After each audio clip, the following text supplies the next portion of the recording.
This is Reality Dispatch, written by Jim Mins.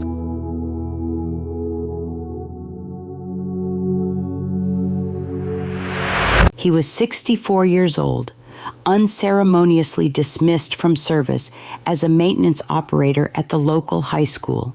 He'd often wander past on his way to the grocery store, watching as the kids systematically destroyed his toilet doors and walls.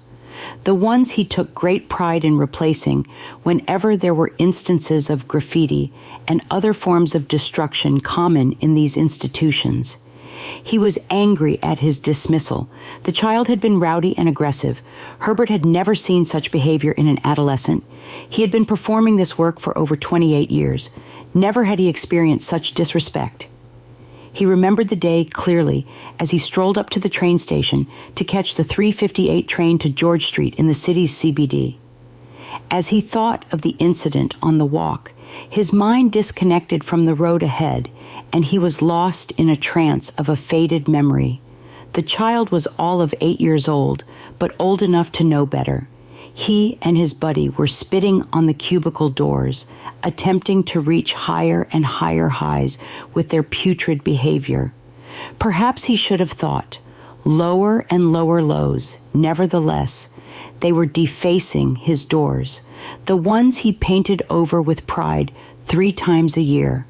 The doors of the toilet cubicles often had carvings of names, crushes, insulting slang, and innuendo.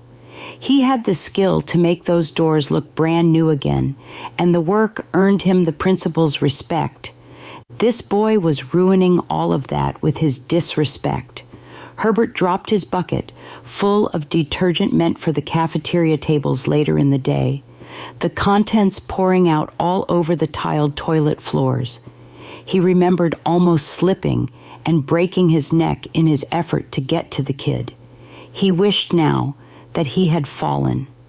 Reaching the boy mid-spit, Herb retracted a palm and brought it down like a hammer on the flat of the back of the child's head. Back in my day, that was normal, Herb muttered to himself, as he stood on the platform of Danevill station, awaiting the approaching train that was 5 minutes late. 3 commuters stood nearby, wary of his mumblings, and moved on. "You got a clip on the ear when you played up," he continued. But also, kids would never, ever engage in such activity. How disgusting. A man's work reduced to spit spraying down the walls of the doors I painted 3 times a year. Sometimes I even used my own money to paint them, you know? He continued his mumblings on the railway as those around him gradually removed themselves from his vicinity, one by one, until he was alone. He was dressed in his only suit and wearing his only tie, both unwashed and untouched for years, buried in the back of his wardrobe. 58 minutes into the trip, with only 2 stops remaining, Herb suddenly realized he had no reason for leaving the house.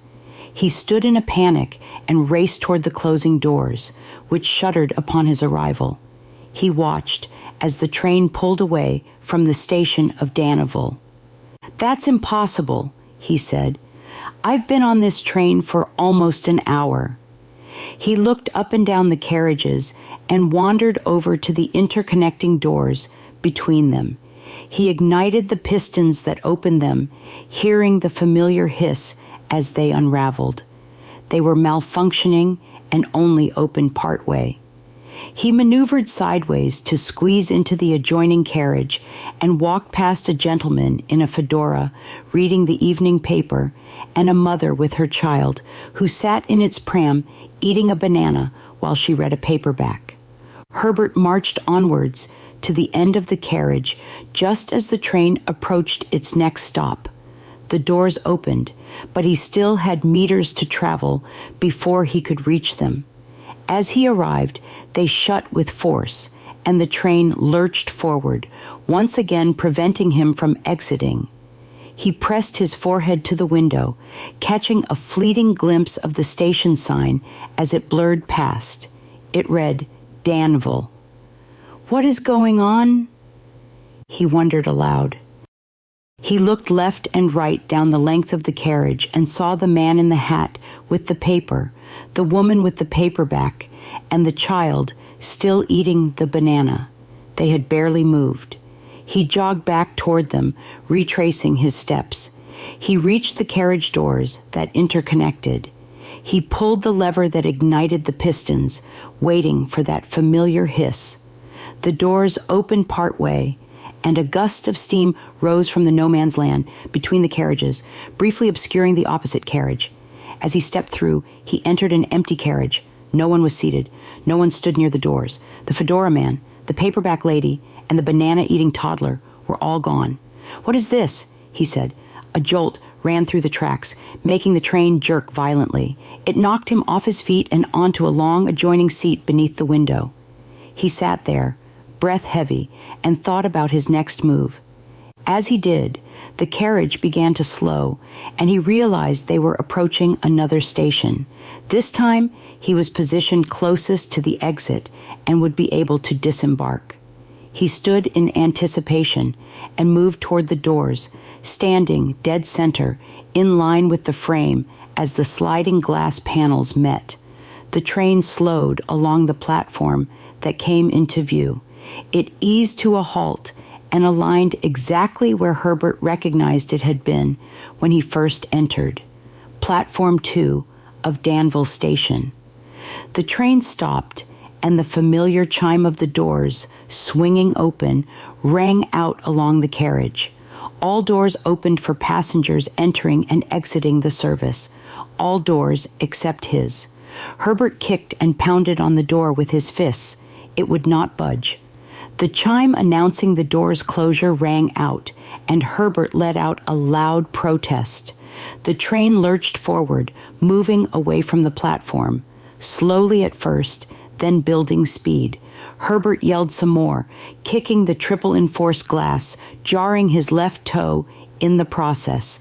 A sharp, searing pain shot through his foot, forcing him to sit down until the throbbing subsided. He sat there, removing his shoe and gently caressing the aching limb. As the pain dulled, he looked left down the carriage, then right again, to see if the familiar faces of the hat man, bookwoman, and banana boy were still there.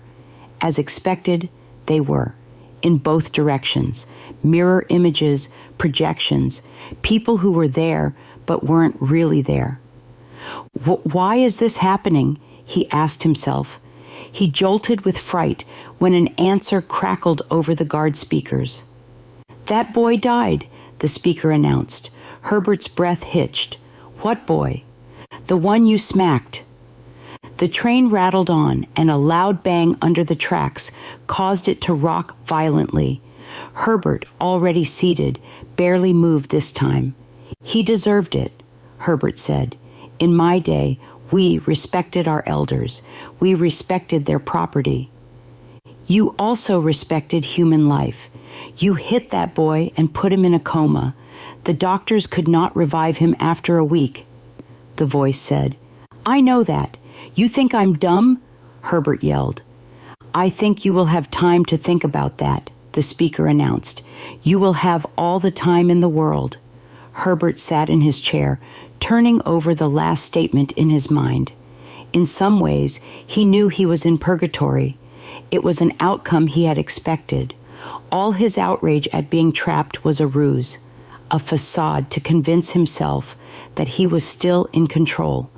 Because being in control allows one to maintain a sense of self. It allows a person to believe their existence can be shaped, formed, and molded to their will. But in purgatory, there was no will.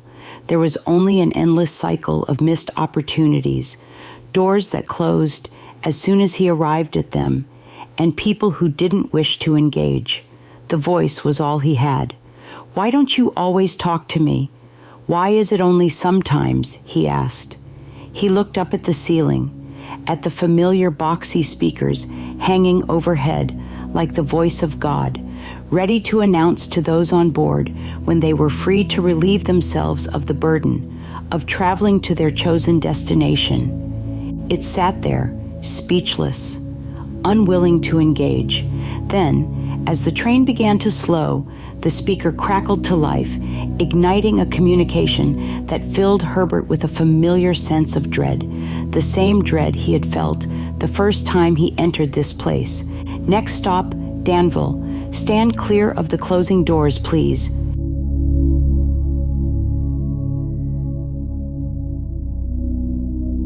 For more stories of fact-based fiction, head to jimmins.substack.com.